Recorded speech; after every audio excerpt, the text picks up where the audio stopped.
ঘরের মধ্যে নিয়ে গিয়ে ডাক দিয়া বলছে, মা মা তুমি বলো, তুমি কেন কালেমা পড়ে মুসলমান হয়েছ? তুমি কি কোনো মুসলমান যুবকের প্রেমে পড়েছ, নাকি কোনো মুসলমান যুবককে বিয়ে করার নিয়তে তুমি মুসলমান হয়েছ?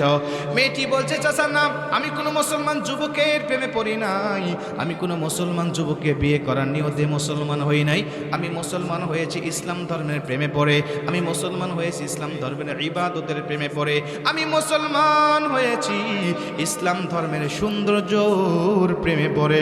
জোরে কোন সুবহানাল্লাহ। চাচা ডাক দিয়া বলেন, ইসলাম ধর্মে তুমি কি সৌন্দর্য পেয়েছো? ইসলাম ধর্মে তো আমার জানার মধ্যে কোনো সৌন্দর্য নাই। মেয়েটি ডাক দিয়া বলছে, চাচা আপনি জানেন না ইসলাম ধর্মের মধ্যে কত সৌন্দর্য? ইসলাম ধর্মের সৌন্দর্য ছাড়া কোনো ইবাদত নাই।